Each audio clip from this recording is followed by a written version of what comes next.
Selamat pagi.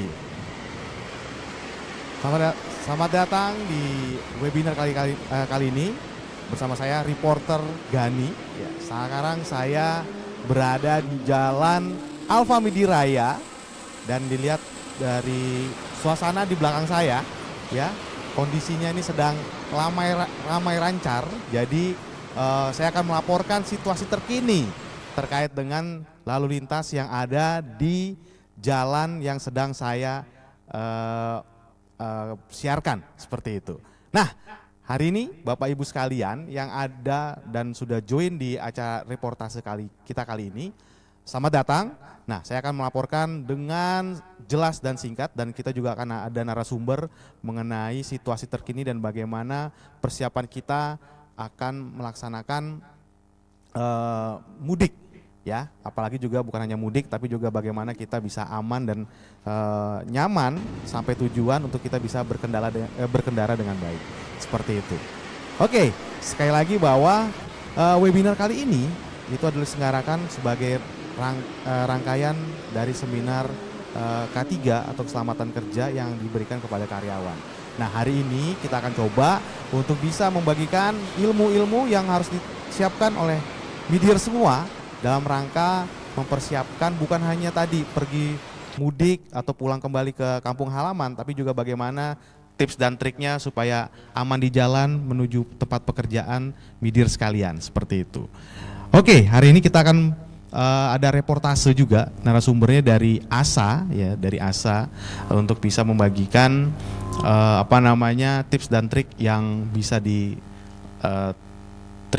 oleh midir sekalian. Oke, saya kembalikan ke studio, silakan.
Oke, baik. Selamat pagi. Mohon maaf jika ada sedikit keterlambatan reportase gitu ya. Jadi mungkin di awan-awan tadi sempat ada hambatan karena kebetulan sini lagi mendung, Pak. Baik. Selamat datang di acara istilahnya sharing kita kali ini gitu ya. Sekali ini kita sudah bersama dengan Bapak Sigit ya. Bapak Sigit ini Pak Sigit Priyonugroho, betul Pak? Ya, Bapak Sigit sebagai Safety and Trainer Section Head dari PT ASA, betul. Selamat datang Pak. Oke, baik media sekalian, sebagai pembuka sebelum kita berbicara lebih lanjut dengan narasumber kita yang kali ini, seperti ya. Kami berterima kasih untuk semua mediers yang sudah join di Zoom kita untuk acara kali ini, dan kali ini kita akan ngomongin bagaimana istilahnya berkendara yang baik ya Pak, yang safety, betul ya Pak ya, betul. Nah jadi hari ini kita nggak sendirian, jadi kita bawa ahlinya gitu ya, ahlinya langsung gitu, yang ahli yang punya pengalaman lebih gitu ya, untuk bisa men-sharingkan bagaimana sih sebenarnya tips dan trik supaya kita bisa berkendara dengan aman, lancar sampai tujuan seperti itu. Dan memang kebetulan juga sekarang momen mudik Pak ya, memudik kan ya, perlu sekali juga kita tahu untuk para midir sekalian yang akan mudik menggunakan kendaraan pribadi terutama gitu ya, bagaimana sih tips dan triknya supaya kita bisa selamat sampai tujuan seperti itu. Baik Pak, mungkin bisa di-sharing dulu Pak, kira-kira bagaimana sih kita Pak istilahnya berkendara dengan baik, dan kira-kira bagaimana caranya supaya kita, apa yang perlu dipersiapkan sebenarnya Pak?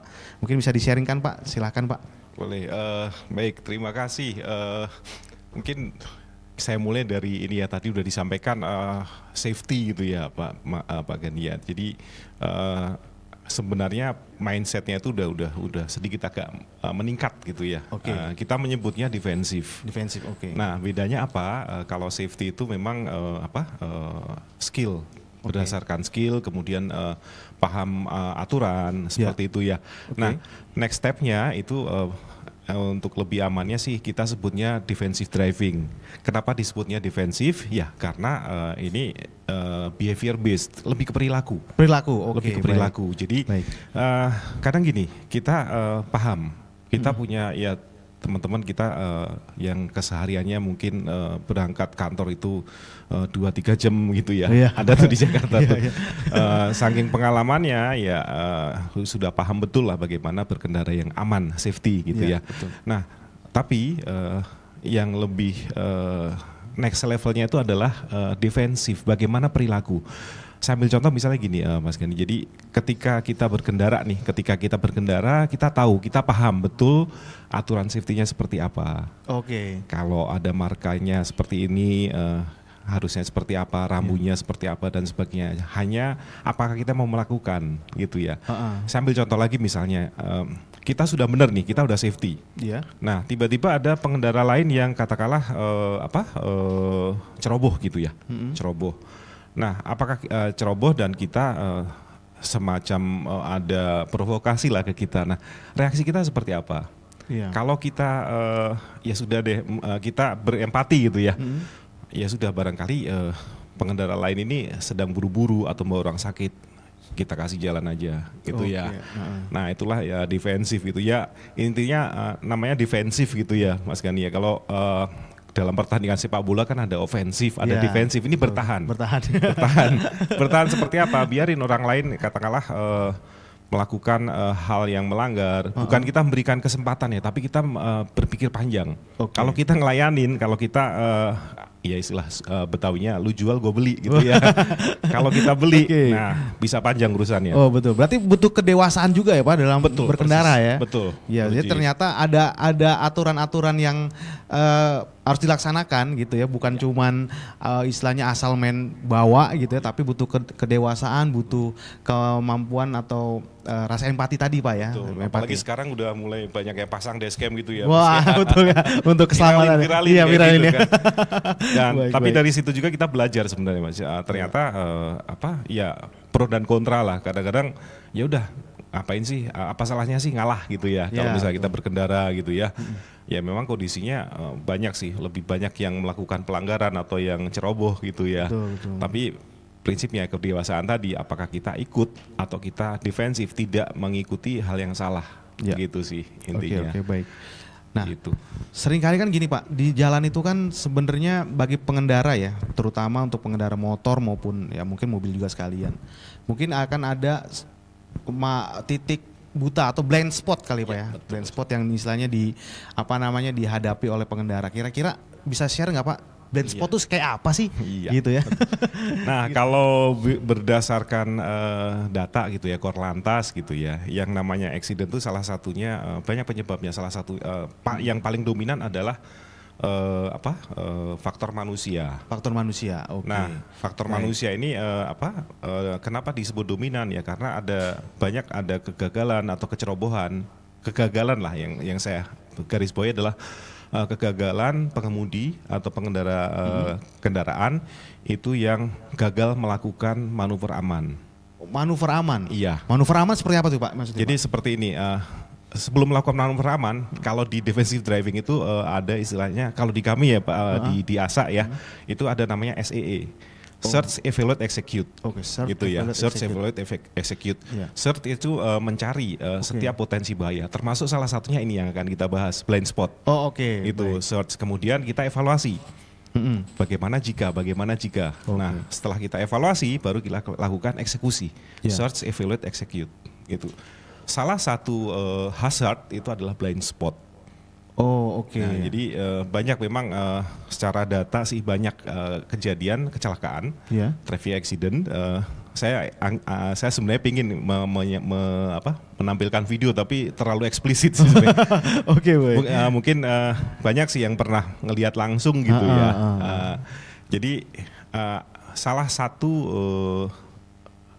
penyebab kecelakaan itu adalah kecerobohan ya ini mengidentifikasi hazard atau bahaya. Salah satu bahaya adalah blind spot. Oke. Itu. Nah, blind spot itu sendiri adalah sebenarnya titik buta yang berada di sekitar kendaraan yang tidak terlihat. Oke. Nah, kenapa tidak terlihat oleh siapa? Pengemudi atau pengendara. Kenapa? Karena ya satu, desain kendaraan. Jadi misalnya Mas Gandhi duduk di belakang kemudi nih. Iya. Ada kan di sekitar kendaraan kita itu tidak terlihat. Oh iya. Karena struktur desain kendaraan. Nah, di kendaraan itu kan ada pilar ya, Bapak Ibu ya, teman-teman ya. Ada pilar yang namanya pilar A depan. Okay. Nah, pasti ada sih spot atau titik yang kehalang oleh pilar tadi ya, nggak kelihatan. Iya, nggak kelihatan. Ya. Nah, pilar B juga sebelah yang kedua ya, pilar B dan pilar C. Kemudian nggak usah jauh-jauh dulu ya. Jadi dari batas depan mobil sampai 1 meter itu kan nggak kelihatan Mas Gandhi ya. Oh iya betul, apalagi kalau kita ininya agak tinggi ya Pak. Betul, ya, gitu yang nggak kelihatan ya. Kemudian sebelah kanan, kalau kita nggak nengok itu pasti nggak kelihatan kan. Pakai spion kan ada satu setengah meter lah di sebelah kanan pengemudi itu nggak kelihatan. Iya. Makanya kadang saya bawa mobil tuh suka tiba-tiba ngelonong gitu. Wah ini dari mana gitu, perasaan di kaca nggak ada. Perasaan nggak ada. Iya. Nah ini mungkin ada kata tiba-tiba gitu. Tiba-tiba, ya karena kita nggak aware tuh ya. Ada kendaraan lain yang ada di blind spot atau di area titik buta kita, karena desain kendaraan. Atau desain kendaraannya standar, tapi ada muatan. Oh oke. Misalnya mobil pickup gitu ya, mobil pickup yang ya apalagi kalau mobilnya odol ya. Itu sama sekali nggak kelihatan kayak ketutup banget ya. Over dimension, overload gitu ya. Terutama yang over dimension gitu, muatan yang diangkut kendaraan ya. Bahkan ada kendaraan yang ya tadi yang sebut tinggi itu ya. Dump truck kayak gitu juga, apalagi kendaraan yang besar gitu ya, pasti lebih banyak blind spotnya gitu ya. Atau juga karena jangkauan spion terbatas gitu ya, karena jangkauan spion terbatas dan kondisi lingkungan kendaraan sekitar kendaraan. Jadi sebenarnya bukan hanya ini Mas, bukan hanya di sekitar kendaraan kita. Contoh misalnya kita ada di tikungan gitu ya. Di tikungan kita sebelum masuk tikungan katakanlah 50 atau 40 meter sebelum tikungan, kita kan tidak tahu ya tidak tahu makhluk apa yang akan keluar dari situ gitu ya. Itu juga salah satu blind spot gitu ya. Ada ketutup pohon lah, atau misalnya jalannya itu bumpy gitu ya, bumpy tapi agak tinggi gitu ya. Kita juga nggak tahu kira-kira makhluk apa yang akan muncul dari situ gitu ya. Apakah posisinya di lajur yang tepat atau ke kita gitu ya. Nah itu blind spot gitu ya. Nah tadi sudah saya sampaikan ya, banyak kecelakaan terjadi karena pengendara tidak memperhatikan keberadaan kendaraan lain di area blind spot dia. Jadi awareness, dalam hal ini awareness. Jadi tadi Mas dibilang tiba-tiba gitu. Nah ini coba kita ubah nih Mas, dalam arti gini, tidak ada kata tiba-tiba kalau kita aware. Di awal ada awareness, gitu ya. Once kita tahu, kendaraan saya mempunyai keterbatasan, ada blind spot gitu ya, saya harus waspada, aware gitu ya. Jadi ketika kita aware, kita search tadi ya, search, kita evaluate, jangan-jangan nanti ada kendaraan di sebelah kanan atau di sebelah kiri. Nah baru kita antisipasi, kita pastikan lagi ada nggak kendaraan di blind spot kita, di area blind spot kita. Begitu kurang lebih blind spot. Berarti hampir blind spot. Berarti sebenarnya memang blind spot ini kan memang berada pada titik di mana memang kita tidak terlihat kondisinya seperti apa, dan mungkin kalau memang kita tadi Pak, kalau nggak membangun awareness kita, itu akan menjadi bukan hanya bahaya buat kita tapi juga buat yang lain. Makanya penting sekali untuk midir sekalian untuk bisa membangun awareness. Jadi jalan tuh nggak asal jalan gitu ya, dan harus kenali kondisi mobil kita gitu ya. Nah kira-kira Pak, gimana sih tipsnya Pak, tips dan triknya ya Pak untuk bisa mengurangi blind spot ini kayak gimana sih gitu? Mungkin kan beberapa, termasuk saya mungkin kayak saya kalau misalnya buru-buru tuh yang penting udah bawa mobil jalan aja gitu, nggak mikirin kayak gimana gitu, yang penting udah jalan dulu gitu. Kira-kira bisa di-share nggak Pak? Tips dan triknya Pak? Next ini ada sih. Yang pertama ya, karena sebenarnya spion ini mempunyai keterbatasan ya, tapi kita bisa optimalkan Mas, optimalkan. Jadi atur kaca spion sebelum berkendara ya.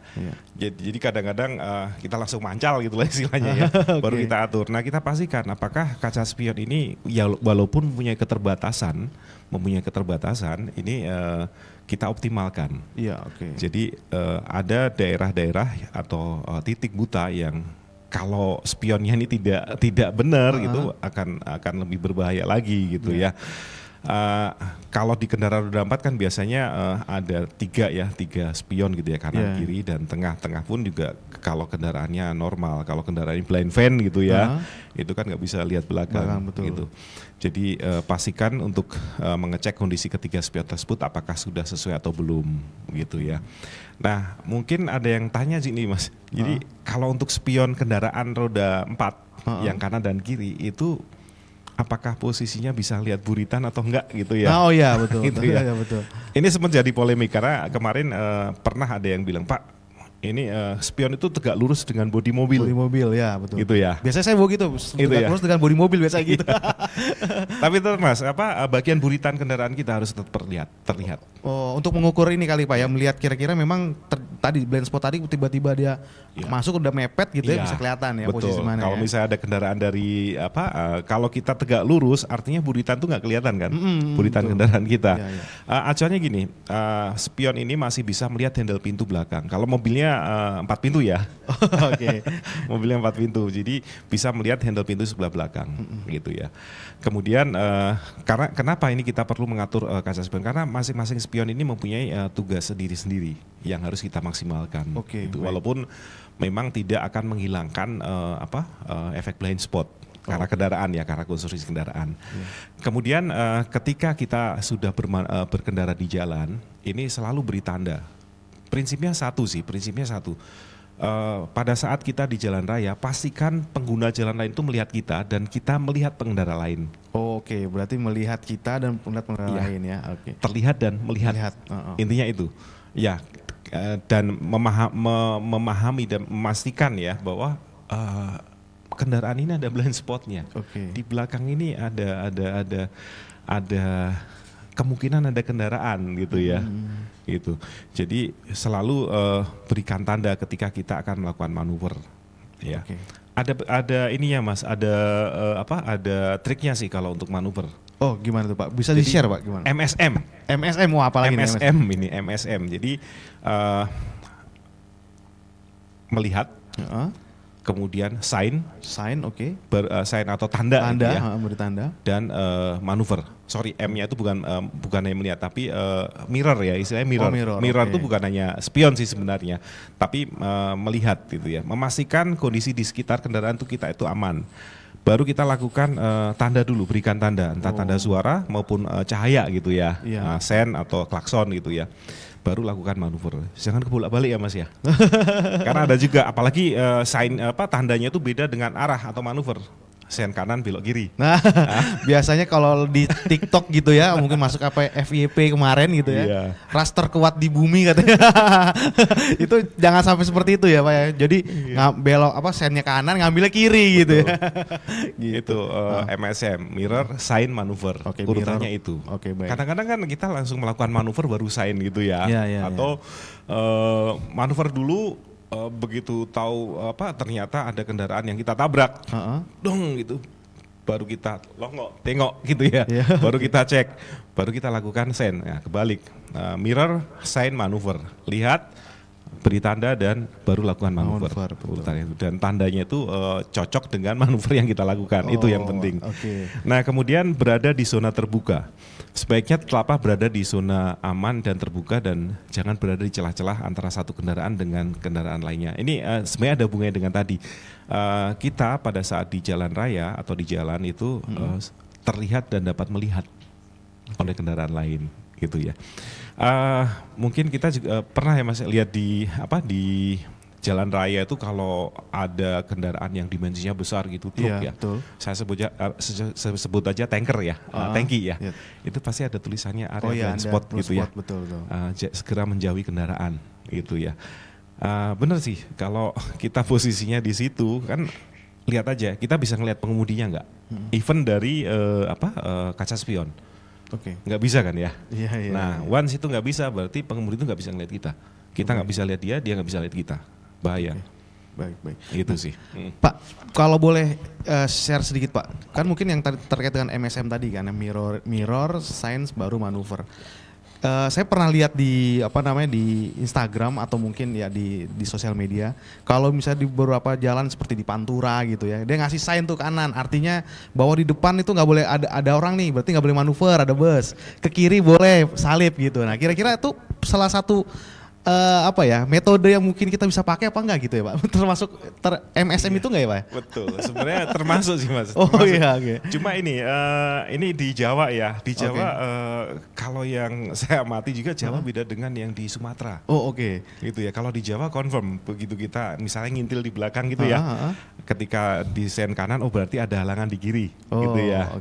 Kalau di Sumatera kebalikannya. Kebalikannya ya, justru ya. Nah ini perlu adaptasi sih, sebenarnya sah-sah aja. Kebetulan saya kemarin juga sering sih bolak-balik gitu ya di Pantura juga. Ya kita pelajari dulu ini maksudnya sen kanan apa. Oh ternyata di sebelah kiri ada obstacle gitu lah istilahnya. Jadi misalnya 2 lajur, terutama saya sebut aja ya bus gitu ya. Dia ambil kiri, begitu ambil kiri dia sen kanan. Oh ternyata dia mau kanan karena di sebelah kiri itu ada obstacle atau ada kendaraan yang lebih lambat. Gitu. Jadi kode-kodenya seperti ini. Nah ini mungkin kita harus aware dulu sih Mas. Maksud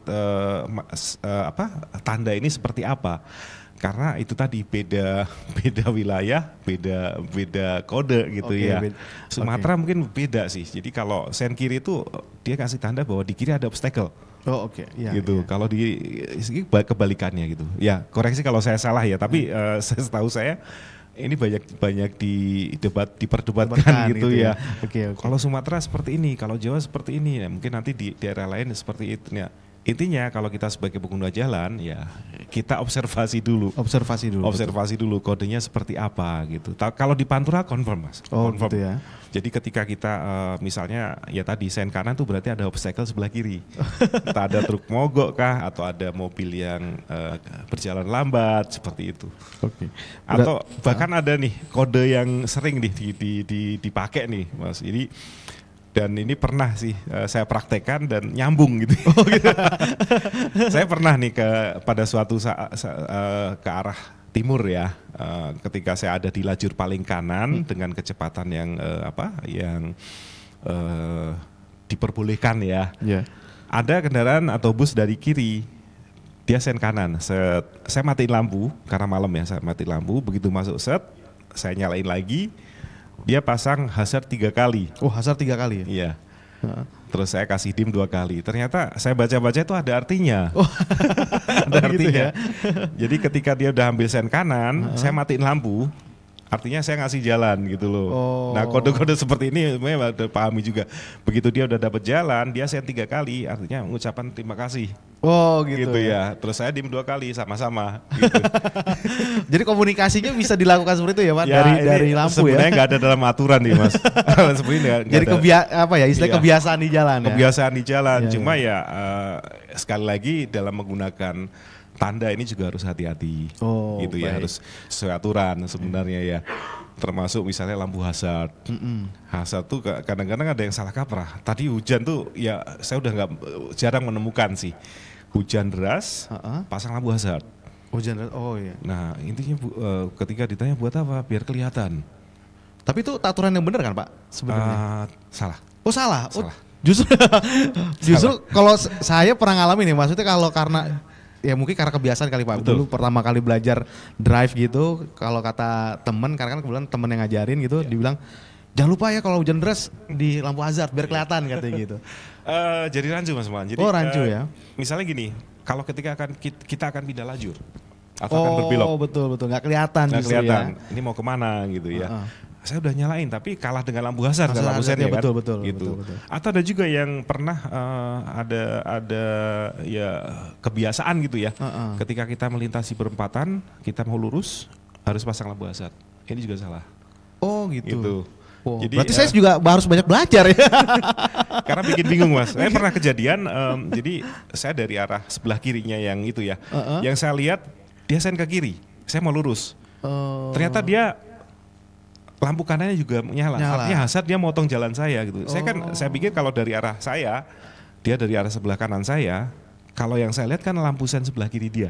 Oh iya.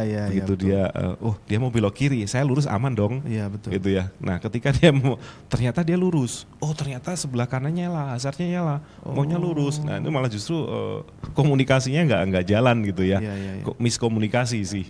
Gitu. Berarti kalau misalnya mau ditanya ya Pak, lebih tepatnya hazard itu sebaiknya digunakan dengan kondisi apa Pak sebenarnya? Keadaan darurat. Oh seperti misalnya mogok gitu ya di pinggir jalan. Gitu ya. Kalau pada saat ya paling benar sih di jalan raya, jalan tol kayak gitu ya kadang-kadang saya sering sih menemukan 1-2 ya yang lampu hazard gitu.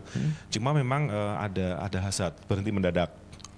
Berhenti mendadak. Oh ya, jadi pas ngerem mendadak langsung hazard gitu ya. Itu masih diperbolehkan. Nah, tapi sebenarnya sakleknya adalah dalam kondisi berhenti bahaya. Gitu. Memang stuck gitu ya Pak. Oke, baik.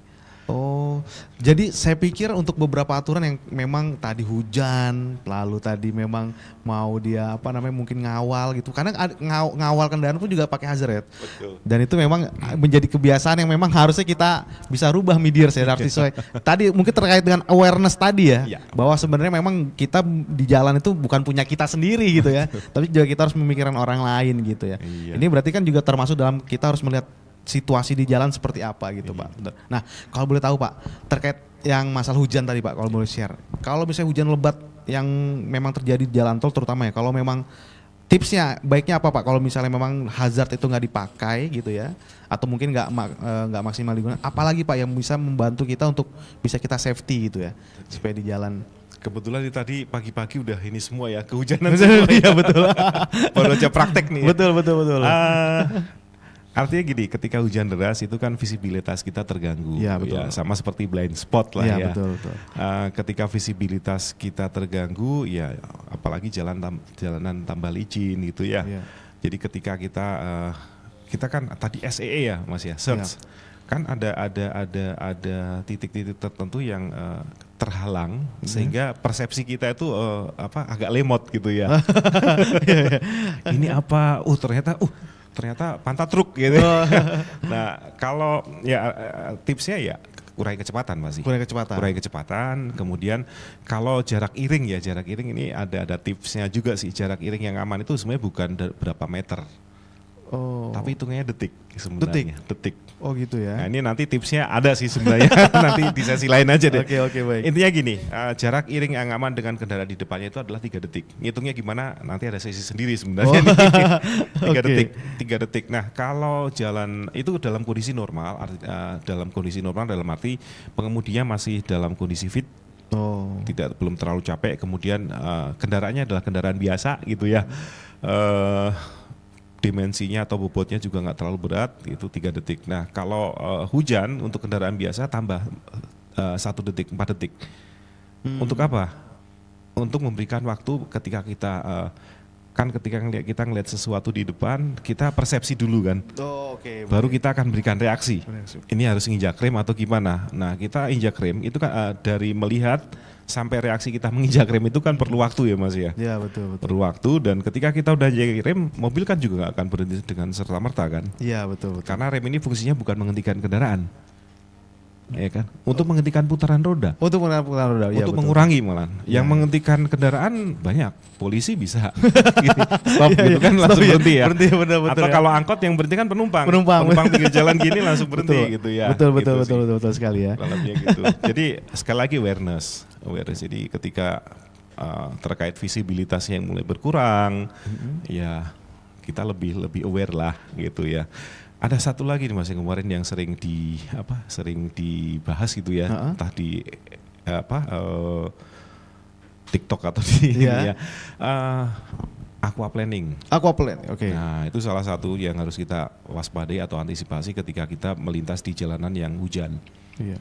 Jadi ketika jalanan hujan, jalanan itu kan tertutup air tuh. Yeah. Ketika kendaraan kita melintas di situ kan ban itu nggak napak ya. Nggak napak, kayak melayang gitu ya. Betul. Beberapa memang ada yang, apalagi kalau semakin kencang kecepatannya ya semakin nggak napak gitu ya. Betul. Nah itu yang harus kita waspadai juga. Intinya ya kurangi kecepatan. Tetap dalam batas kecepatan yang aman. Tidak overspeed, tidak underspeed gitu aja. Gitu. Kemarin juga ada Land Rover gitu ya Mas ya. Dibahas Land Rover itu kalau itu underspeed biasanya ya. Gitu. Jadi sebenarnya kalau bicara kecepatan itu juga tidak semua yang berkecepatan rendah itu aman. Underspeed itu juga justru bahaya kan, underspeed. Bisa dijelasin lebih lanjut nggak Pak? Kenapa dia bisa dibilang berbahaya juga ya? Terutama kalau underspeed posisinya bukan di lajur yang tepat. Iya karena dia akan diseruduk. Betul gitu. Untuk kondisi tertentu memang ketika jalan tol macet ya oke lah underspeed. Tapi di jalan tol itu yang namanya kecepatan itu kan ada batas kecepatan minimal dan maksimal Mas. Kecepatan, iya betul. Iya kan? Biasanya kan di pinggir jalan kan kelihatan gitu ya, 80 atau maksimal 100. Yang gitu. Biru biasanya, yang biru itu 60, terus yang merah itu 100 atau 80 gitu ya. Betul, artinya ya bukan hanya overspeed yang dibatasi, tapi yang batas kecepatan minimal pun juga ada. Batasnya gitu. Kecuali kalau kondisi tertentu ya tadi hujan kayak gitu ya tetap perhatikan kondisi jalannya licin, awareness lah, terutama awareness gitu ya. Gitu kurang lebih. Memang harus selalu membangun awareness agar kita aman di jalan seperti itu ya. Kalau disampaikan tadi kayaknya nyetir tuh kompleks banget gitu Mas. Iya betul. Tapi nggak apa-apa karena ada yang modal nekat gimana nanti gitu. Tapi ya tetap sih ya harus punya kompetensi seperti itu ya kalau nyetir juga ya. Awareness, kemudian pengalaman dan sebagainya gitu sih. Baik. Untuk sebelum kita lebih lanjut ya, untuk rekan-rekan Mediers yang mau bertanya, mungkin kita ada sesi pertanyaan nanti Pak ya. Siap. Jadi silakan bisa ada di kolom chat atau Q&A ya. Chat atau Q&A silakan bagi yang mau bertanya. Nanti kita di akhir sesi materi kita akan bacakan gitu ya. Oke Pak, selanjutnya Pak. Jadi setelah kita bahas beberapa hal gitu ya Pak, terutama untuk tentang bagaimana kita harus tahu tentang blind spotnya seperti apa, terus bagaimana kondisi jalan, bagaimana kita harus ngerti cek kendaraan kita. Nah kira-kira tips dan trik apa lagi Pak yang bisa kita mungkin bisa sampaikan kepada rekan-rekan yang sedang menonton ini ya Pak, untuk mereka bisa aman gitu di jalan seperti itu. Oke, banyak sih mungkin ini ya, lebih di jalan tuh kan kita juga menemukan berbagai tipikal orang gitu ya. Kemarin yang terakhir masih ingat ya Mas, yang viral itu ya, ibu-ibu naik ini ya. Naik sepeda sepeda listrik ya. Nah, yang itu ditahan kan, motor truknya. Kalau Raster terkuat di bumi katanya. Sing waras ngalah gitu kan. Intinya gini sih, kalau kita berkendara ya tadi sudah disampaikan, mau sepeda motor, mau kendaraan roda 4, sebenarnya aktivitas yang kita lakukan tuh kompleks gitu ya. Tetap fokus, kemudian ya jangan mudah terpancing juga sih. Kalau di jalanan itu kayaknya apa ya alhamdulillah sih sekarang mungkin puasa gitu ya, masih bisa menahan emosi, tetapi kadang-kadang ya masih ada polemik juga sih. Kalau kita ngalah berarti kita memberikan kesempatan orang lain untuk melanggar gitu ya. Tapi kita berpikiran panjang aja, dalam arti gini, kalau kita layanin kayak kemarin misalnya ada mobil ngantri exit tol gitu ya, tiba-tiba dari kanan nyelonong masuk gitu ya, motong lajur. Nah, ada pro kontra. Ada satu komentar tuh yang bilangnya gini, mendingan saya ngalah, saya udah pengalaman saya 45 tahun saya mengemudi katanya gitu. Opa kita mungkin tuh ya. Gitu. Mendingan saya ngalah gitu. Ya, atau mungkin karena saya udah terlalu tua ya, saya setuju dengan pernyataan seperti itu. Jadi tapi ada juga yang kontra Mas. Kontranya ya nggak usah dikasih jalan, karena kalau kita ngasih jalan berarti kita memberikan kesempatan orang lain untuk melanggar gitu ya. Nah tapi kita perlu berpikir panjang. Ketika kita nggak kasih jalan, apa sih susahnya ngalah setengah menit atau 1 menit? Kalau misalnya kita nggak ngasih jalan, nggak taunya orang itu juga nekat gitu ya, senggolan, serempetan, urusan lagi, nggak mungkin akan selesai 1-2 menit. Betul. Ya ini dulu lah, itu dulu lah gitu. Amit-amit jangan sampai gitu ya. Tapi kalau kita berpikiran panjang, ya udah biarin aja. Bukan kita membiarkan orang lain melanggar gitu ya. Tapi ya sudah gitu. Kalau apa sih susahnya kita spare waktu lah setengah menit gitu ya. Dia masuk ya udah gitu. Ya intinya ya apa ya?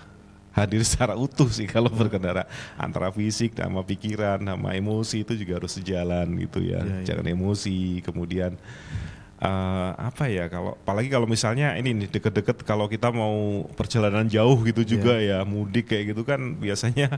Nah ini ada tipsnya juga sih Mas, untuk kalau ketika kita mau mudik gitu ya. Jadi mostly kalau kita berkendara itu kan lebih ke aktivitas fisik sebenarnya ya. Betul. Ya, endurance betul. Endurance ya, siapkan fisik dan stamina kita ketika kita akan berkendara gitu ya. Nah, selain kita sebagai sebenarnya berapa lama sih kita boleh berkendara gitu ya? Ada sih sebenarnya, nanti berapa lamanya itu ada gitu ya. Tapi pertama sebelum kita berkendara pastikan fisik dan stamina kita siap. Juga secara psikis. Kadang-kadang gini, mental kita pun juga mempengaruhi cara berkendara kita. Katakanlah kita udah safety gitu ya. Ternyata apalagi tanggal-tanggal di atas tanggal 20 gitu ya. Itu banyak pikiran lah, apalagi misalnya di rumah banyak masalah, kadang-kadang ke bawah sampai di jalan. Emosi kita tidak stabil dan itu terpancar dari bagaimana cara kita mengemudi gitu ya. Atau dalam kondisi terlalu senang. Terlalu senang juga ini ya Pak, nggak baik juga. Karena ya dianggap rata gitu ya. Jadi, semua baik-baik saja. Semua baik-baik saja kayak gitu ya. Terus ya pastikan bahwa kondisi psikis kita pun sedang tidak terganggu gitu ya.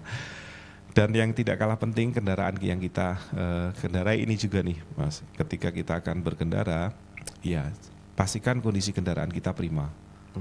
Gitu nah, ya. Kira-kira kondisi kendaraan prima yang harus dicek pertama kali apa Pak? Nah, kalau di kami ini ada nih balok namanya. Balok? BALOK. Oh, gimana tuh Pak? Poin-poinnya yang diperiksa itu ada balok gitu ya. BALOK. B itu adalah ban dan bodi kendaraan. Ban dan bodi kendaraan. Ya, betul. Ban dan bodi. Yang dicek apanya? Ya, ban. Ini mungkin perlu saya sampaikan, balok ini tidak memakan waktu lama sebenarnya ketika kita akan periksa. Ban dan bodi. Kalau harian sih paling diperiksa tekanannya cukup enggak. Oh oke. Terus ada benda-benda asing yang nancap nggak? Satu kali keliling juga udah selesai gitu ya. Ban dan bodi termasuk bagian-bagian yang nempel di bodi. Misalnya ya sekarang musim hujan, karet-karet wiper kayak gitu ya. Betul. Ban dan bodi kendaraan. Kemudian A-nya adalah air. Air radiator. Betul, air radiator, air wiper dan sebagainya. Kemudian ada L Mas. L-nya itu adalah listrik dan kelistrikan. Listrik dan kelistrikan. Ya, lampu sen, lampu headlight, kemudian lampu senja, klakson termasuk kayak gitu kalau kendaraan itu apakah berfungsi dengan normal gitu ya. Kemudian O itu adalah oli. Okay. Nah kalau harian nggak perlu ngecek buka kap mesin kayak gitu ya. Kalau sepeda motor juga nggak perlu buka kap mesinnya tutup olinya itu ya. Kalau harian cukup dilongok aja di bawah. Ada rembesan nggak? Ada rembesan oli nggak di bawah? Itu aja. Tandanya dia bocor apa enggak gitu, betul. Pak ya. Betul. Apalagi kalau misalnya mobil ini semalam kita parkir nih, tempatnya kering nih. Kita parkir, terus kita cukup longok aja. Ada tetesan nggak? Once misalnya baru semalam nih, misalnya semalam jam 2 baru nyampe rumah, parkir di situ. Pagi jam 7 mau berangkat, di longok ternyata di bawah ada tetesan. Nah, ini ada abnormality. Awareness aja gitu ya, pasti ada yang bocor gitu ya. Baik. Kemudian terakhir K ya, kertas dan kelengkapan. Itu terkait dengan mungkin SIM, STNK, betul. Terus kelengkapannya ya kunci-kunci P3K, segitiga pengaman dan sebagainya gitu. Nah, kemudian satu lagi sih kadang-kadang yang sering kita lupa gitu ya. Kita siap paham ya dengan aturan atau regulasi aturan lalu lintas. Ya, ini kadang yang menantang gitu Pak ya. Kalau di jalan gitu. Kalau misalnya kalau bilang, waduh kayaknya kalau dilanggar tuh kayaknya kalau dilarang tuh kayaknya jadi suatu tantangan untuk mau dilanggar.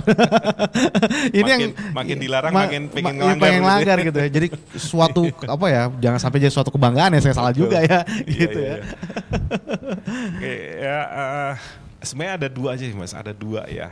Kalau yang kita temuin di jalan terkait dengan regulasi atau aturan tuh ada rambu sama ada marka. Udah itu aja. Rambu dan marka ya. Rambu dan marka. Betul. Nah bisa cari deh referensinya. Rambu dan marka ini kenapa ada? Ya satu untuk kelancaran, keamanan, keselamatan, dan bisa jadi ada historical kecelakaan di situ. Gitu. Mungkin ada banyak sih beberapa spot gitu ya di jalan-jalan raya, di jalan-jalan provinsi kayak gitu pasti ada rambu tuh ya. Ada potensi bahaya di situ kah? Atau ada historical kecelakaan di situ seperti itu. Ada ya karena berguna gitu ya. Nah ini kalau misalnya kita akan melakukan perjalanan luar kota juga ya, pantau informasi jalur yang akan kita lalui itu entah dari aplikasi lah, dari Google Map atau Waze juga ada, atau dari live report seperti itu ya, itu sih. Kemudian ketika kita akan katakanlah melakukan perjalanan luar kota gitu ya, ini kan sudah mulai mungkin di bisnis kita pun juga mulai cashless ya Mas ya. Cashless gitu ya. Pastikan kalau kita misalnya masuk tol atau bahkan parkir pun juga kita udah pakai ini ya. Iya betul, pakai tap, pakai e-tol, e-money atau bahkan pakai QRIS gitu ya. Yang tukang-tukang tukang jualan makanan juga udah pakai QRIS sekarang betul. Gitu ya. Tapi tetap juga harus kita siapkan ya, kalau apalagi perjalanan jauh kita nggak tahu ya apakah ada macet atau kita perlu uang cash juga gitu ya. Pastikan kecukupan saldo e-money maupun uang tunai gitu ya. Kemudian apalagi ini perjalanan jauh yang katakanlah normalnya aja biasanya sekian jam, ini bisa 2 atau 3 kali durasinya gitu ya. Betul. Bawa obat-obatan, bawa makanan dan minuman secukupnya. Gitu. Kita nggak tahu apakah macetnya bisa lebih lama dari durasi normal gitu ya. Durasi normal katakanlah 6 jam, ternyata macetnya 8 jam. Gitu. Sering kejadian seperti itu gitu ya. Dan kalah penting juga kendaraan kita ini pastikan kecukupan BBM ya. Betul. Walaupun katakanlah secara normal misalnya kalau pulang dari Jakarta misalnya ke Jogja itu paling full juga nyampe gitu. Itu kalau durasi atau waktu tempuhnya normal. Oh, oke. Nah kadang-kadang ntar deh depan, nggak taunya macet sampai berjam-jam sampai bensinnya nggak sempet diisi gitu ya. Nah ini kita harus juga estimasi juga kecukupan BBM. Nah ini yang nggak kalah penting terkait kita yang mengemudi Mas. Memang tidak ada dalam undang-undang atau regulasi. Undang-undang kita itu masih mengacu di Undang-Undang nomor 22 tahun 2009. Oke, tentang lalu lintas dan angkutan jalan ya. Memang tidak disebutkan di situ durasinya seperti apa gitu. Tapi kita bisa jadikan acuan ini ada aturan terkait pengemudi angkutan umum. Itu maksimal berkendara selama 24 jam itu adalah 8 jam. 8 jam maksimal. 8 jam. Jadi selama 24 jam maksimal satu orang itu mengemudi dalam waktu 8 jam. Dengan posisinya nggak nonstop kan Pak, tapi ada istirahatnya kan. 4 jam 4 jam. 4 jam 4 jam. 4 jam 4 jam. Ya. Itu maksimal. Itu dalam kondisi normal. Gitu. Luar kota biasa berapa Mas? 10 jam masih kuat gitu. Saya kayaknya 3 jamnya udah encok Pak. Ini tidak tergantung kilometer ya. Jadi kadang-kadang 4 jam itu kita baru nyampe, kalau dari Jakarta baru nyampe Cikarang 4 jam. Tetap mau nggak mau istirahat. Iya. Gitu ya. Kalau normal kan 4 jam mungkin udah nyampe. Kalau dari Jakarta ke timur itu mungkin, kalau ke barat mungkin udah nyampe Merak gitu ya. Udah mau nyebrang gitu kan. Iya. Nah tapi ini 4 jam. Terus sebaiknya hindari juga berkendara ketika harusnya fisik kita itu istirahat. Oh, jangan perlu dipaksa lah ya. Iya. Atau sebenarnya kita kalau tidur itu kan biasanya malam gitu ya. Iya. Kecuali kalau supir bis malam kan beda lagi. Sudah terbiasa kalau itu ya Pak ya. Jadi ada saatnya tubuh kita itu sudah terpola gitu ya. Jam 12 malam tuh tidur, atau jam 1 tuh pas tidur lelap dan sebagainya. Nah ini kita paksa berkendara. Ini juga cukup riskan gitu ya. Sebaiknya dihindari berkendara di jam-jam di mana biasanya kita tidur atau biasanya kita beristirahat. Tidur itu kan juga sebenarnya ada aktivitas kompleks ya Mas ya. Ada detoksifikasinya lah, apalah, recovery dan sebagainya. Nah jam-jam yang seharusnya kita istirahat kita pakai untuk aktivitas, ini juga terlalu berisiko. Gitu ya.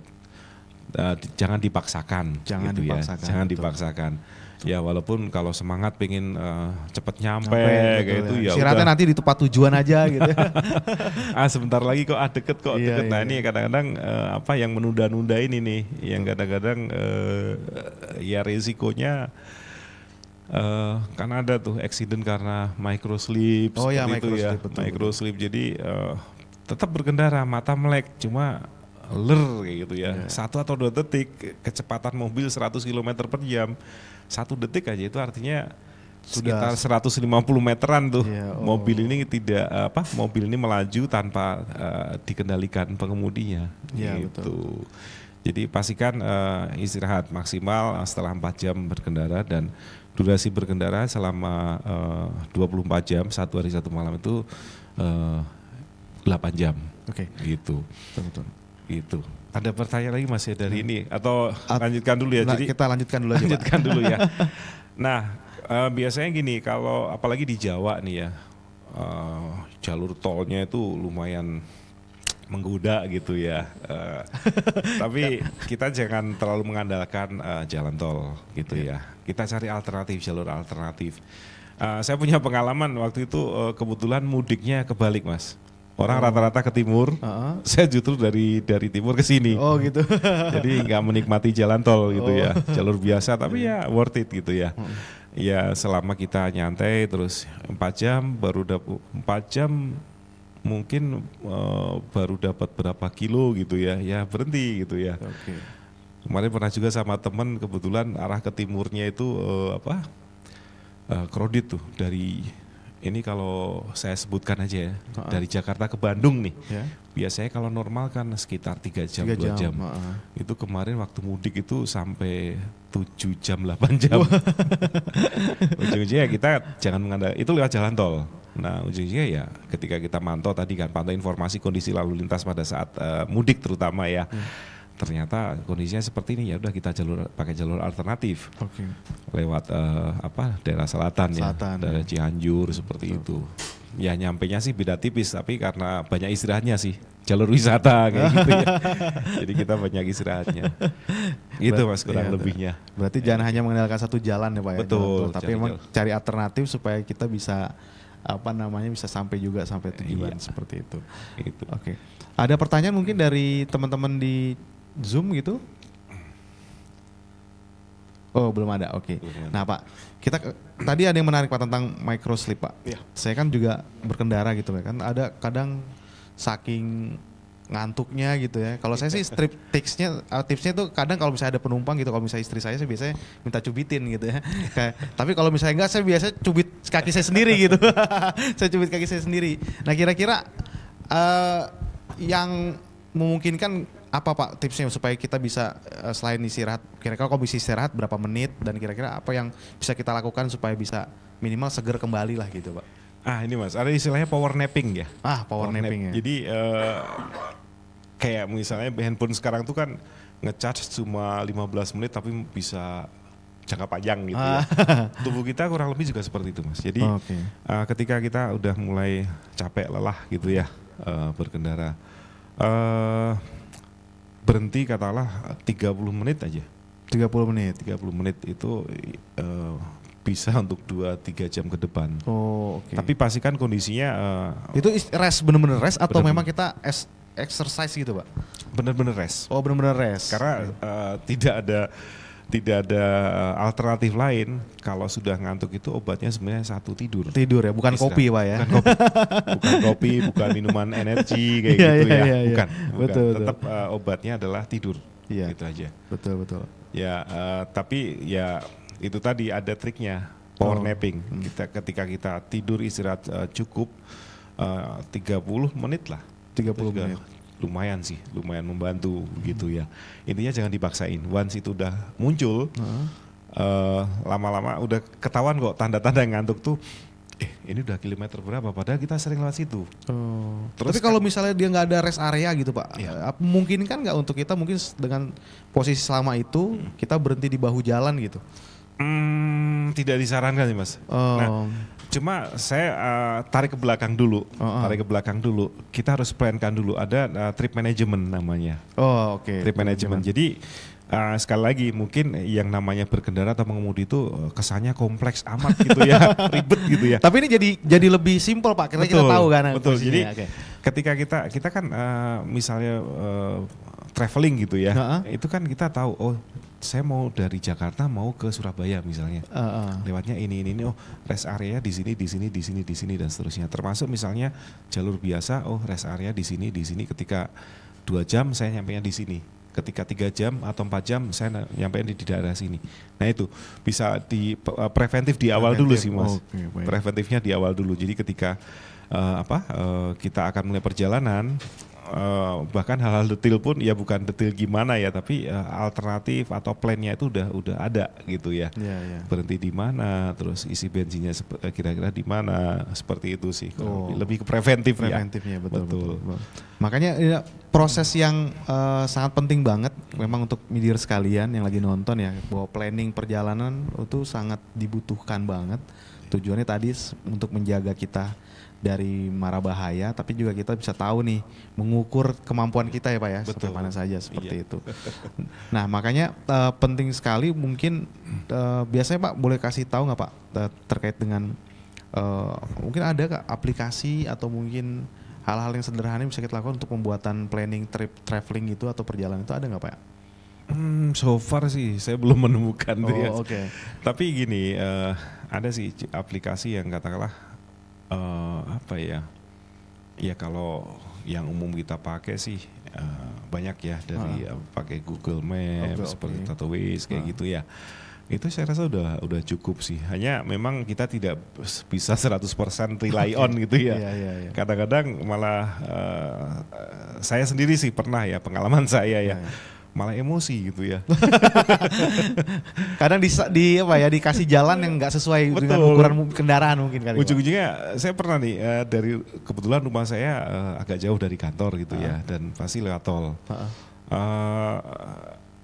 Saya iseng-iseng dari rumah, ya walaupun tiap hari pasti lewat jalur yang sama. Saya begitu dari rumah kantor itu saya kurang lebih 30 kilo Mas, 30 kilo. Sebenarnya deket sih, cuma lurus terus nanti ketemu exit tol kanan gitu. Cuma 2 kali belok itu aja sebenarnya. Nah, cuma pernah nih saya iseng-iseng pas udah di jalan kondisi macet gitu ya. Saya iseng-iseng ngetek gitu, routing gitu ya. Dibilang saya nyampe kantor, saya ingat waktu itu dibilang 1 jam lagi. Ketika saya lihat rutenya, ternyata saya disuruh putar balik, keluar tol, putar balik, terus masuk pintu tol yang satunya. Padahal lurus ini paling macet cuma 5-10 menit, terus exit tol, terus masuk tol ya ambil yang kanan gitu ya. Dan ujung-ujungnya ketika saya sampai ke kantor, saya dibilang ada improvement 15 menit gitu. Cepat 15 menit. Ini bukan saya yang improvement, tapi aplikasinya sendiri yang salah routing gitu ya. Nah, ini memang beberapa yang harus kita pahami juga sih, ada keterbatasan gitu ya. Dan itu tidak cuma sekali. Beberapa kali saya coba, saya dibilang ada improvement 10 menit, saya 10 menit lebih cepat, 15 menit lebih cepat. Padahal saya normal-normal aja gitu ya. Dan selama di jalan malah ngeganggu sih. Malah ngeganggu. Jadi saya disuruh exit tol, terus putar balik segala macam, begitu kelewat terus nanti di depan ada pintu tol, keluar lagi, dibilang kayak gitu sih, malah distraksi ya kayak gitu ya, distraction. Tapi it's okay lah kalau misalnya sebelum berangkat ya, better sih ketika kita sebelum melakukan perjalanan kita plankan dulu, gitu. Apalagi misalnya katakanlah rutenya jauh atau misalnya kita belum pernah ke tempat itu sebelumnya. Jujur saya kesini baru hari ini tadi, jadi sempat salah belok kanan tadi bablas, terus harus muter lagi kena lampu merah seperti itu sih. Tapi it's okay, at least memang tidak bisa rely on 100% di aplikasi itu ya, untuk routing segala macam. Hanya memang aktualnya di lapangannya lah yang menentukan gitu sih. Gitu. Oke, ada pertanyaan? Silakan. Bisa dibacain aja. Oh, di HP ya. Oke, dari HP. Dari Pak Ali Saman. Izin bertanya, mengingat sebentar lagi akan ada alur mudik, tentunya membuat banyak sekali pengendara di jalan raya. Pertanyaan saya, jika ternyata di sepanjang perjalanan terjadi kecelakaan yang tidak diinginkan dan posisi kecelakaan terjadi sangatlah jauh dari pos polisi, apakah yang harus dilakukan untuk pertolongan pertama, Pak? Mudah-mudahan bukan terlibat ya, Mas. Mudah-mudahan bukan terlibat gitu ya. Amin, jangan sampai gitu ya. Karena ya sekali lagi kalau dari Pak siapa tadi? Pak Ali Saman. Pak Ali Saman. Ketika Pak Ali sudah well prepared gitu ya Pak ya, bisa terhindar. Nah, tapi once misalnya kita menemukan accident, ada kecelakaan lalu lintas ya yang melibatkan orang lain gitu ya. Langkah pertama intinya jangan sampai ada kecelakaan susulan.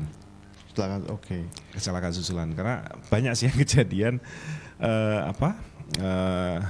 ya prinsipnya mengamankan tempat kejadian kecelakaan.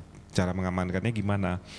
Ya kita bantu misalnya ngasih tahu kendaraan yang lain ada kecelakaan di situ, entah pasang lampu hazard lah. Intinya jangan sampai ada kecelakaan susulan. Banyak kejadian once ada accident, yang accidentnya tuh awalnya simple gitu ya, accident kecil, tapi kecelakaan susulannya malah lebih masif gitu ya. Ada waktu itu pernah ada kejadian di jalan tol dari Bandung ke Jakarta, Cipularang, di kilometer antara 190 tuh Mas, itu memang rute cukup ngeri ya. Jadi turunannya itu panjang dan agak nikung-nikung gitu ya. Dulu ada kecelakaan, ada satu truk yang kebalik dan melintang lajur satu dan yang lainnya ngantri. Nah, karena di sini antisipasinya agak kurang, jadi sebenarnya ya udah lewat satu persatu kayak gitu ya. Nah, ada kecelakaan susulan, ternyata di belakang ada dump truck juga yang remnya blong. Dan ini malah lebih memperparah kondisi. Ada kendaraan yang kebakar malah, saking tingginya kecepatan tinggi nabrak kendaraan yang ngantri gitu. Jadi intinya sih satu, bantu diamankan gitu ya. Jangan sampai ada kecelakaan susulan. Dan kalaupun kan ada kontak darurat juga ya. Kontak darurat, entah kalau dari handphone mungkin ada 112 gitu, atau nomor polisi, pos polisi terdekat dan seterusnya. Gitu sih. Tapi intinya jangan sampai ada kecelakaan susulan. Amankan, jangan sampai ada kecelakaan susulan. Terus kalau misalnya nih Mas, misalnya kan sekarang juga udah banyak ini ya, kendaraan pasang dashcam kayak gitu itu bisa dijadikan sebagai bukti siapa yang terlibat, atau pemicunya siapa sih, atau penyebabnya siapa nih, atau yang terlibat siapa, seperti itu. Gitu baru bisa dilaporkan. Nah, kalau memungkinkan juga memberikan bantuan sih ke pihak-pihak atau orang yang terlibat kecelakaan tadi. Gitu sih. Itu Pak. Cuma sekali lagi ketika kita melakukan tindakan atau katakanlah evakuasi kayak gitu ya, jangan sampai ada kecelakaan susulan. Gitu aja intinya itu. Oke, baik. Berarti jangan sampai ada kecelakaan susulan. Jadi dari kitanya juga harus mengantisipasi terkait dengan kondisi di lapangannya ya Pak ya gitu. Jadi sekali lagi aware juga ya. Pernah ada kejadian gitu Mas, karena kecelakaan tuh di lajur yang sebelah. Nah di sini karena pengen nonton pelan-pelan ikut tabrakan juga gitu ya. Lajur seberangnya malah ada tabrakan lagi. Nah ini yang harus diantisipasi juga gitu ya. Nah ini yang jadi menarik Pak ya. Jadi saya juga ngalamin sebelum nyampe kantor gitu ya. Terus tiba-tiba kok di map hijau gitu, tiba-tiba mau masuk sini agak tersendat gitu. Ternyata nonton karena ada ibu-ibu mobilnya ditabrak sama motor gitu. Jadi itu yang akhirnya memperlama gitu ya. Nah itu yang coba juga untuk teman-teman, kalaupun ada kecelakaan atau situasi kedaruratan di jalan, kita nggak perlu harus kepo banget Pak ya gitu ya. Jadi akhirnya memperlambat situasi ya Pak, lajur ya seperti itu. Oke Pak, pertanyaan selanjutnya Pak. Mau tanya Pak dari Bapak Chandra Setiawan Pak. Dia mau tanya, katanya bahwa apakah dibenarkan jika mudik berpikir tuh punya target waktu untuk sampai tujuan tuh lebih cepat? Itu yang pertama Pak. Ya, tadi mungkin sempat dibahas, mungkin Bapak bisa mempertajam lagi. Terus tips istirahat yang singkat tapi benar-benar berkualitas tuh seperti apa Pak? Mungkin bisa dijelaskan lebih detail Pak. Tips apa? Tips tadi beristirahat, mungkin power nappingnya bisa ya, tapi mungkin sempat lebih detail lagi gitu Pak. Oke, terkait target ya. Jadi gini Pak, apalagi Pak Chandra ya, mudik ini kan dinamik sekali ya kondisi jalanan gitu ya. Kadang-kadang ya kita berencana, lalu lintaslah yang menentukan gitu, kondisi lalu lintas. Boleh sih Pak, artinya kita plan dari awal. Targetnya kalau dari aplikasi misalnya Google Map itu kan ada ininya ya, ada target, ada estimasinya ya, estimated time arrival. Jadi kapan nyampe kayak gitu ya. Tapi ini kan dinamis juga ya. Jadi ketika kita jalan lah kok dari tadi kok 8 jam terus kayak gitu, berarti ada macet gitu ya. Nggak masalah sih Pak ketika kita mentargetkan sesuai estimasi ya, sesuai estimasi. Tapi kita juga harus siap antisipasi. Once ada trouble, ada kondisi lalu lintas yang semakin macetnya semakin parah. Nah inilah yang harusnya kita antisipasi gitu ya, siap-siap aja, well prepared gitu well prepared, betul. Jadi kita harus berhenti atau aduh udah 4 jam tapi masih baru nempuh 40 kilo kayak gitu ada sih. Jadi targetnya meleset sih Pak gitu ya, tapi prinsipnya estimasi boleh Pak, estimasi boleh, tapi dengan perkembangan kondisi di jalan yang kita nggak tahu gitu ya, apalagi mudik ini ya. Nah ini harus kita antisipasi sebenarnya. Begitu. Normalnya sih 6 jam tembus sampai Semarang misalnya, dari Jakarta ke Semarang, atau dari Jakarta ke Solo itu 7 jam atau 8 jam. Ini 7 jam baru Cikampek juga belum tembus gitu ya. Yang ada ntar mau putar balik jangan-jangan. Udah besok aja lah gitu ya. Iya makanya. Ini yang perlu kita antisipasi ya. Siapkan jalur alternatif. Alternatif pun macet ya. Gak bisa apa-apa sih Pak. Pasrah aja sih. Tapi at least gini Pak. Kebetulan kalau tahun ini mudiknya libur lebarannya itu di tengah minggu ya Mas? Tengah minggu betul. Jadi masa mudiknya itu mungkin agak-agak panjang gitu ya. Ya. Dari Jumat, Sabtu, Minggu, Senin itu 4 hari. Nah ini tinggal manfaatkan aja mau mudik di hari apa gitu ya. Kan mungkin kalau di update itu ada istilah puncak arus mudik, puncak arus balik kayak gitu. Ya. Nah itu hari apa? Nah toh sudah direkayasa juga kalau di Jakarta, di Jawa ya. Tolnya bukan hanya kontraflow tapi one way gitu ya.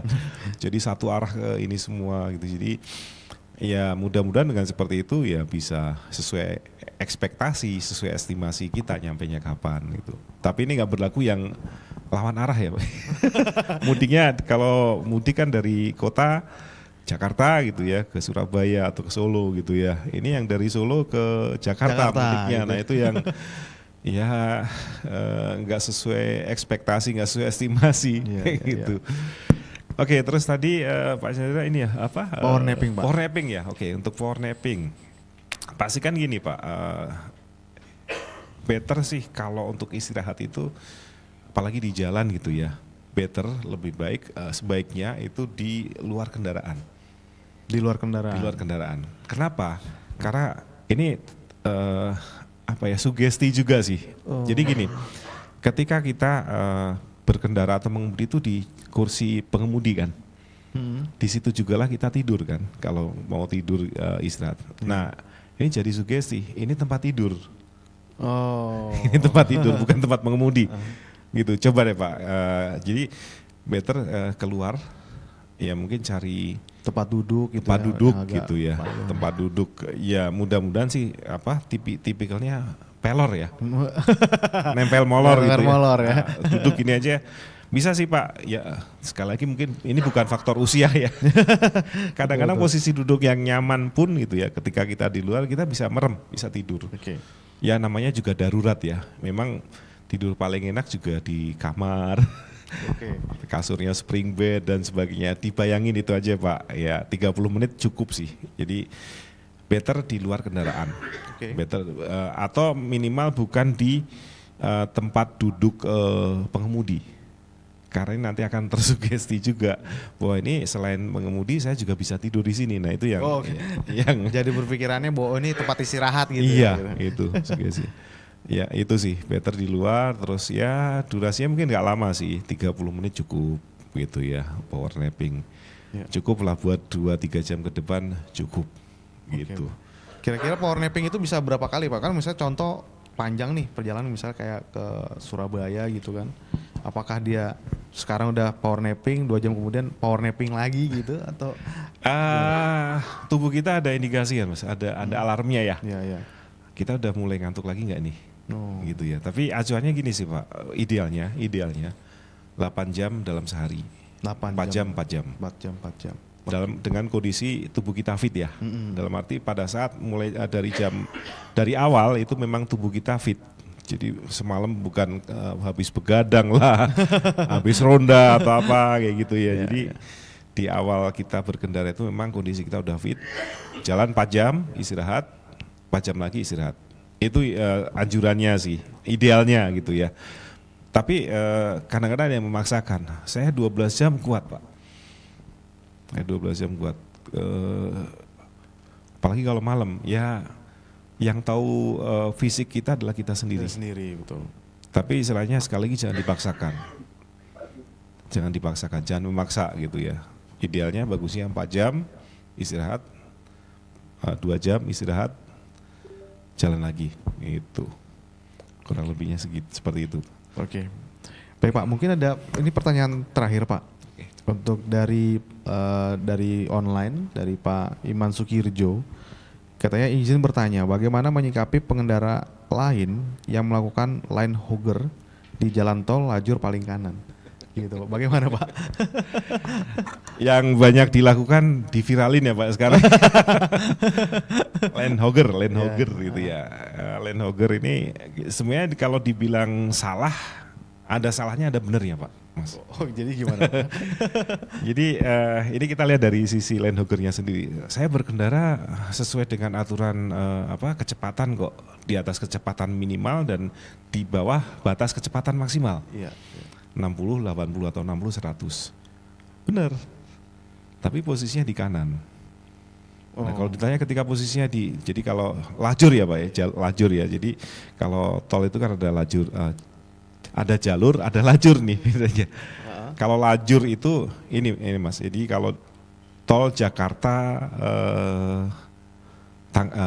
Jakarta Tangerang, ini ada jalur A, jalur B ya. Betul. Jalur A itu yang keluar, artinya dari Jakarta keluar. Jalur B-nya itu adalah yang masuk Jakarta. Okay. Nah, kalau satu jalur itu ada 3 atau 4 lajur, lajur gitu ya, atau lane ya, lane hogger. Nah, lane hogger ini dia berkendara dengan kecepatan konstan, itu di posisi lajur paling kanan. Nah, secara aturan kecepatan, mungkin dilihatnya 60-70, 70 pun nggak salah. Cuma posisinya yang salah. Kenapa? Lajur paling kanan adalah hanya untuk mendahului, betul. Sementara lajur kiri sebelah kiri dia kan kosong gitu ya. Ya mungkin dia mau mendahului Pak, Mas. Mendahuluinya adalah kendaraan 1 kilo di depan gitu ya. Jadi belum ketemu, makanya diambil kanan gitu kan. Sementara kalau kita di belakangnya itu juga mau ngeduluin gimana gitu ya. Karena ada tulisannya juga, dilarang mendahului dari sebelah kiri. Betul ya, dilematis ini. Solusinya ya yang sering banyak dipakai netizen, rekam aja di dashcam dan diviralin gitu ya. Tapi ada tipsnya sih sebenarnya. Tapi ya mudah-mudahan, berdoa aja jangan sampai ketemu gangguan seperti itu gitu kan. Tapi once kita ketemu itu, ya mereka benar, semuanya benar. Ada hal benernya, ada yang salahnya juga gitu. Tipsnya gimana? Minta jalan Pak. Minta jalan. Dengan cara gimana? Jangan tailgating. Jadi kecepatan sebenarnya kalau mendahului itu kan berarti kecepatannya harus lebih tinggi kan. Di belakang kasih kode. Entah klakson, entah lampu. Tapi jangan spam ya. Jangan headlight spam, beam gitu ya. Once dia nggak ngasih, ya bismillah aja sih. Bismillah, ambil kiri. Ambil kiri, tapi terus jangan motong terus braking check gitu, jangan. Kiri mendadak, jangan. Ya bikin kaget tuh. Betul. Tapi pastikan aja, ya kita udah ini sih sesuai prosedur kan. Minta jalan, dia tetap di kanan. Kita dim, kita klakson, nggak minggir. Sementara kecepatan kita juga masih, kalaupun mendahului kita tidak melebihi kecepatan maksimum. Kecepatan maksimum di tol kan 100 nih, 100 km per jam, tol luar kota ya. Sementara katakanlah mobil ini kecepatannya 70, masih boleh, tidak underspeed, gitu ya. Tapi posisinya salah. Ya sekali lagi kasih kode, lampu atau klakson. Ingat klakson adalah fungsinya nih Mas, kadang-kadang klakson berfungsi untuk mengekspresikan emosi kita gitu ya. Sebenarnya klakson ini fungsinya kan untuk memberitahu, untuk komunikasi ke pengendara lain tentang keberadaan kita gitu ya. Klakson cukup sekali aja, din gitu ya. Ya udah kalau memang nggak dikasih, bismillah, sen kiri. Itu. Tapi pastikan ya sebenarnya mengurangi resiko kan di situ ya. Kalau memang kita misalnya tailgating ya, artinya nempel, kita pepetin aja biar dia minggir gitu ya, biar kita bisa mendahului dia dari sebelah kanan. Ini malah lebih salah. Resikonya apa? Kalau dia ngerem, kita nggak sempat ngerem, dutul, nabrak, gitu ya. Resikonya itu. Ya udah, once dia nggak ngasih, ya Bismillah. Hanya kita yang tahu. Sen kiri, ambil kiri, terus secara aman ya. Sekali lagi perhatikan secara aman. Kenapa? Karena sekali lagi di jalan ini kita memang ada resiko-resiko gitu kan. Nah, resiko mana yang paling rendah yang kita ambil gitu ya. Ambil kiri, set, begitu agak jauh mau potong kanan juga lanjut gitu ya. Sekali lagi nggak perlu cek braking gitu ya, cek rem gitu. Begitu udah di depan nih Mas, kita rem mendadak aja biar dia tahu diri, ngasih pelajaran itu nggak perlu. Nggak perlu gitu. Kalau gitu nggak berempati jadinya. Ya. Nggak berempati. Sekali lagi kita juga nggak tahu kan. Lane hogger ini kan kacanya juga kelihatan, apakah dia yang bawa anak kecil kah masih bawah umur kah, atau opa-opa, atau nenek-nenek gitu ya, atau orang yang baru bisa bawa mobil dan sebagainya gitu ya. Taunya mobilnya ya, kalau LCGC orangnya nggak punya otak kadang kayak gitu kan. Padahal saya juga pakai LCGC, tapi saya punya otak gitu ya. Kalau yang mau pakai mobilnya SUV, saya sebut inisial aja ya mobilnya ini gitu ya.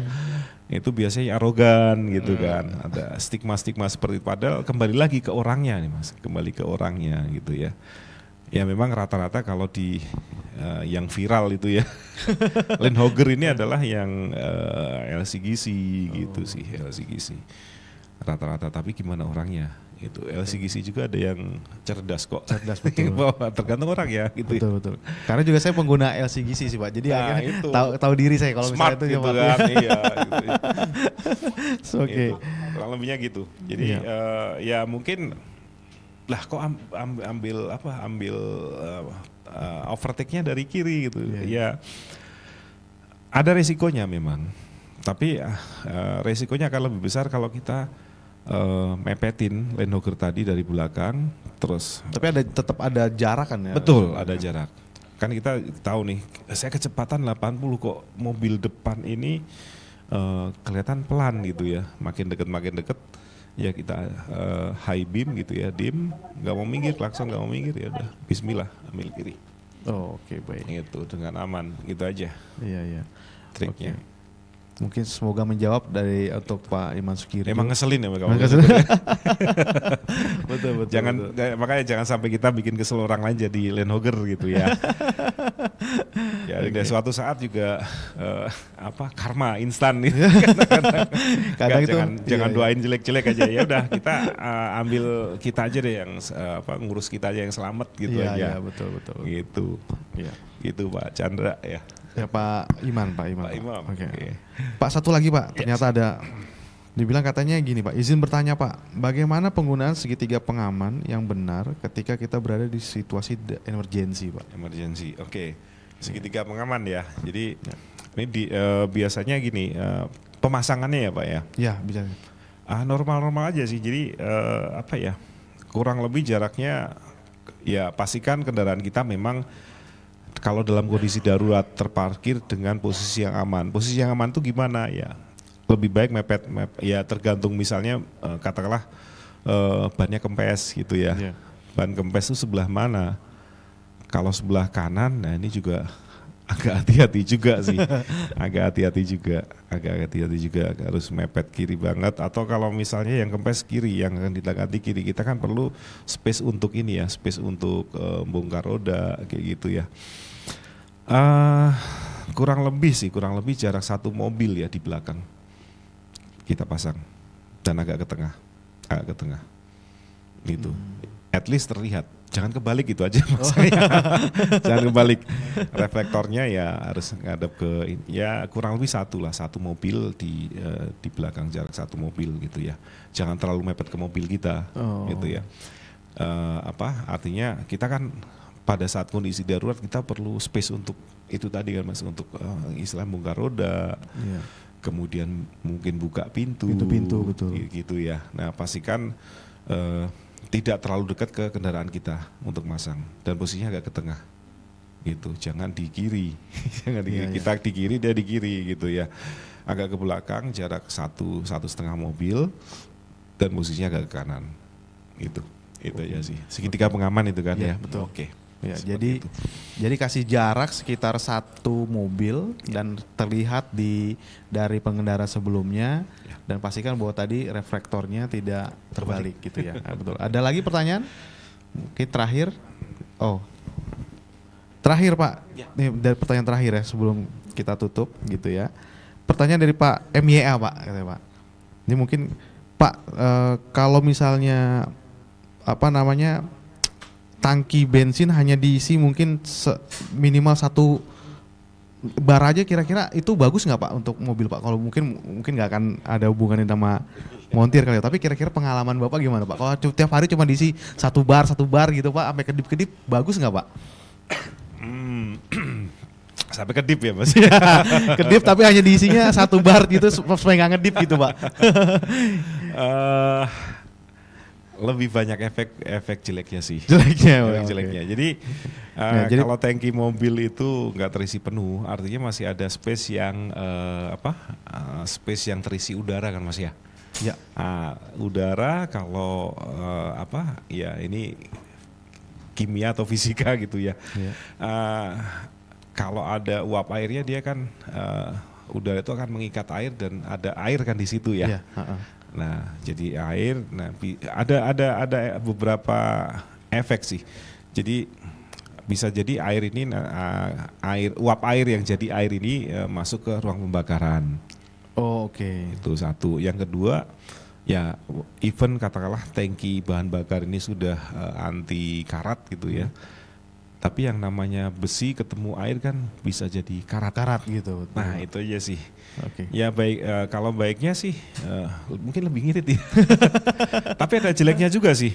Ada jeleknya juga. Jadi sering keluar masuk pom bensin. Oh iya, ngantri itu. Gitu. Kalau secara teknis kurang lebih itu. Jadi uap air tadi bisa masuk ke ke tangki pembakaran, ke ruang pembakaran. Terus tangkinya juga bisa jadi karat, seperti itu. Terus kadang-kadang yang ya walaupun sudah ada teknologi ada penyaring ya, filter bensin, tapi filternya itu kan akan bekerja keras kan. Jadi semakin banyak katakanlah uap air atau kotoran yang masuk itu kan ya filter bensinnya akan bekerja lebih keras gitu ya. Betul. Itu sih Mas dampaknya. Oke, baik. Itu. Oke, baik. Semoga itu menjawab untuk Pak MYA ya, untuk bisa nanti jadi tips and triknya. Baik Pak Sigit, terima kasih untuk waktunya, untuk materi yang diberikan gitu ya. Dan kita berharap bahwa apa yang tadi sudah dibagikan, terutama tentang bagaimana mempersiapkan kondisi fisik menggunakan balok tadi ya, balok, cek bodi segala macam yang bisa Bapak Ibu juga lakukan sebelum berkendara. Jangan lupa juga ada tadi MSM gitu ya, mirroring gitu ya, melakukan sign sambil baru manuver juga ada. Terus juga jangan lupa di jalan juga harus berempati, terus juga harus mulai melakukan searching terkait dengan kondisi di jalan seperti apa, sehingga akhirnya kita bisa minimalisir terkait dengan blank spot yang ada seperti itu. Dan mungkin ada sedikit kenang-kenangan Pak dari kami gitu ya, kita undang untuk Bu Ana untuk perwakilan dari manajemen gitu ya, untuk bisa memberikan kenang-kenangan dari Alfa Midi ya, sambil memberikan closing statement kita untuk hari ini. Silakan Bu. Oh Pak, ya kita undang untuk Pak Christopher juga bisa hadir ke depan.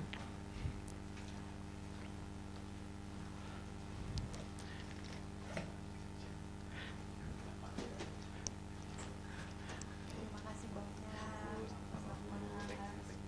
membantu kami mencerahkan gitu ya, supaya mungkin teman-teman juga jadi bisa sadar akan keselamatan begitu ya.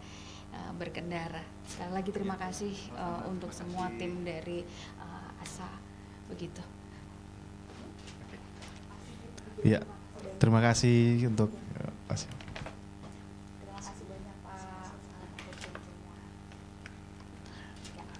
Oke, baik. Mau difoto dulu sebelum closing statement dari Bu Ana, silakan untuk foto dulu.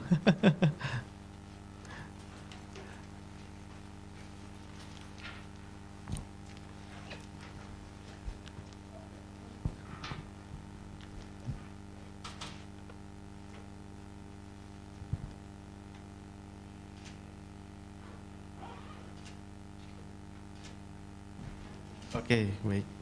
Terima kasih. Oke. Baik, silakan Bu Ana untuk bisa closing statement. Untuk Bapak-bapak bisa kembali ke ruang tempat duduk. Saya berdiri nih. Kameranya udah berdiri ya. Baik, teman-teman semangat pagi yang hadir online di seluruh cabang Alfa Midi. Saya cuma mau info yang hadir offline ada sekitar 3.000 juga begitu ya. 1.000-nya tim dari ASA. Saya pagi ini secara khusus spesial sekali terima kasih untuk Pak Christopher Lee beserta dengan tim semua sudah sharing kurang lebih 1,5 jam 2 jam ini mengenai safety driving gitu ya. Jadi kalau di kami mungkin saya coba linkage begitu bahwa mungkin kesehatan, keselamatan itu bagian dari kita punya komitmen juga, keselamatan kerja itu juga bagian dari kita punya budaya. Jadi kalau kita tidak menjunjung tinggi atau tidak sadar akan bagaimana keselamatan, khususnya keselamatan berkendara begitu, kemudian kita nggak bisa kerja kan, pada akhirnya kita nggak bisa jadi produktif. Dan Bapak Ibu teman-teman di cabang semua pasti tahu bahwa kualitas dan produktivitas kerja itu bagian dari kita punya budaya kerja. Jadi itu yang memang harus menjadi prioritas.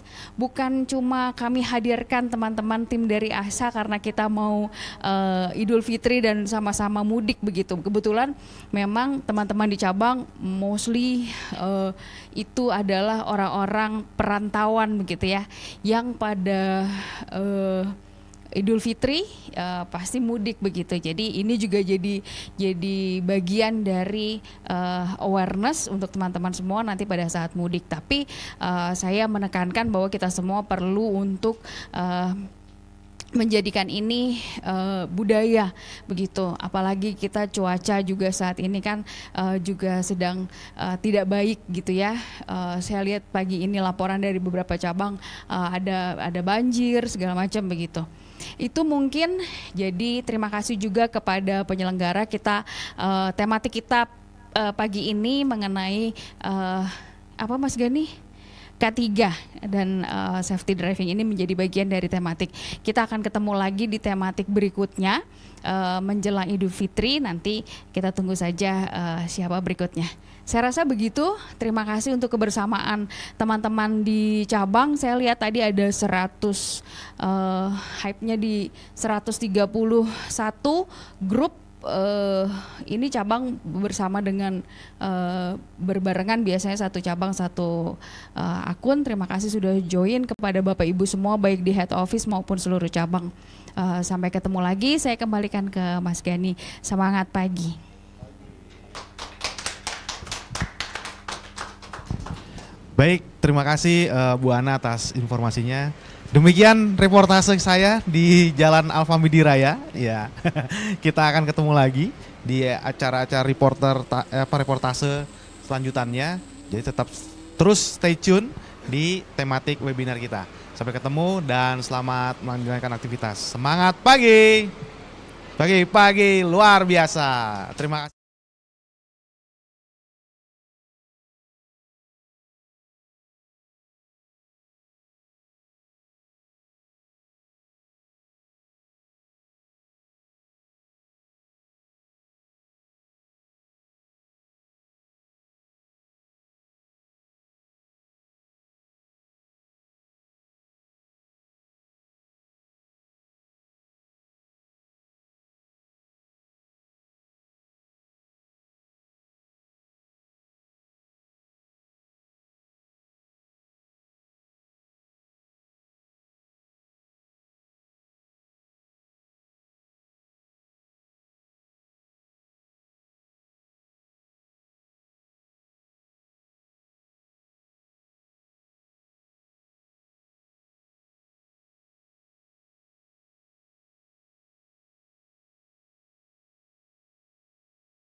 Thank you.